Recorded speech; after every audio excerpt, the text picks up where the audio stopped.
भाई मेहरारू सोहर एक ही सोहर में तीन तरह से तीन लाइन तीन धुन में अब तुरंत राम जन्मोत्सव बीता था। मेहरारू सोहर एगो जैसे जैसे 9 महीना नजदीक आवेला तरह तरह के खाए के वो लोग की इच्छा होला। चुरा के चाउर चुरौली अभी फाका हूं ना पड़ी तरते में दर्द कमर में दर्द हो गई। गीत कैसे बा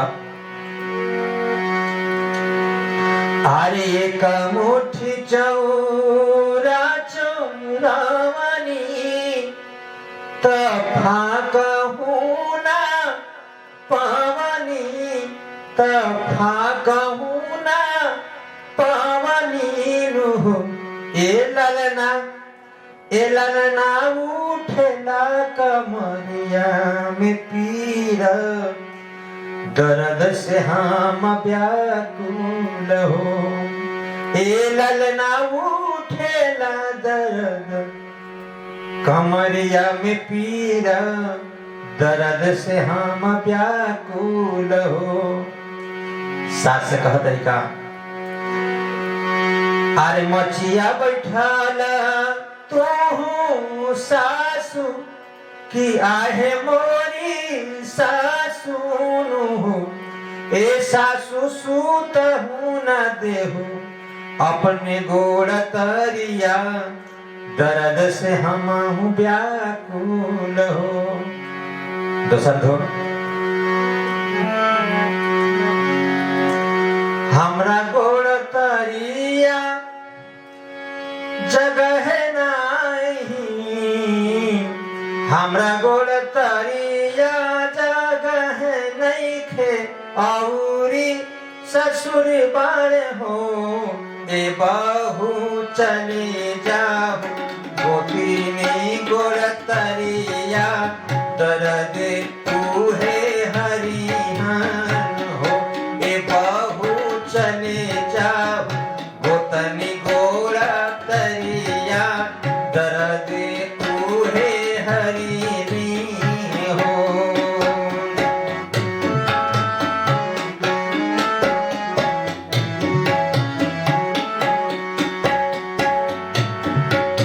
गोतनी का कहतरी हमरे गोड़ तरिया जगह नहीं के हमरे गोड़ तरिया जगह नहीं के औरी भसुरी बाण औरी भसुरी बाण हो। एगो दिन चले जाऊं सैया जी के पास दर्द उहे हरे हो। एगो दिन चले जाऊं सैया जी के पास दर्द उहे हरे हो।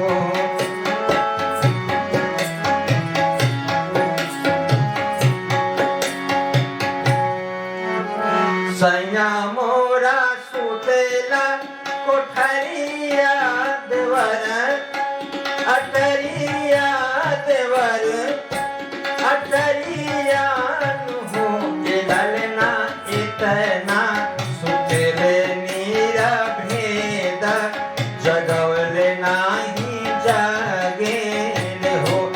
ललना इतना सुतेले नीरा भेद जगवले नाही जागेले। वो सुत गए बड़ा ने फिर आई तीसरा धुन कैसे एक घड़ी बीतली पहरी राती औरी एक घड़ी बीतली पहरी राती औरी पछली राती हो। एक घड़ी बीतली पहरी राती औरी पछली राती हो। ललना बोले लागल कागा भोरा हरिया दर्द से हम व्याकुल हो। ललना बोले लागल कागा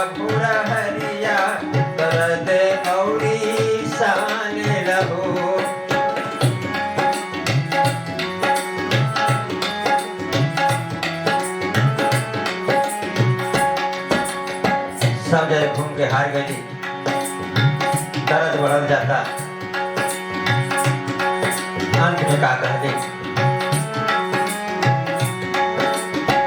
हिया में सुमिरी ले कन्हैया। अंत में भगवान जी के ध्यान देली कि दर्द से ये भगवान उबारे।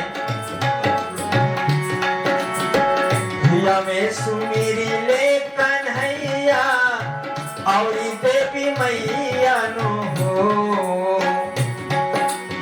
हिया में सुमिरी ले कन्हैया और देवी मैया नो हो। एलना गूंजे लगल बबुआ के किलकारी। एलना गूंजे लगल बबुआ के किलकारी। तो मन हरे साई गई हो। सब दर्द भुला गई जब बबुआ के जन्म हो गई। ललना गूंजे लागल बबुआ के किलकारी। तो मन हरे साई गई हो। ललना गूंजे लागल बबुआ के किलकारी। मन हरे साई गई हो। ललना गूंजे लागल बबुआ के किलकारी। तो मन हरे साई गई हो। मन हरे साई गई हो। मन हरे साई गई हो।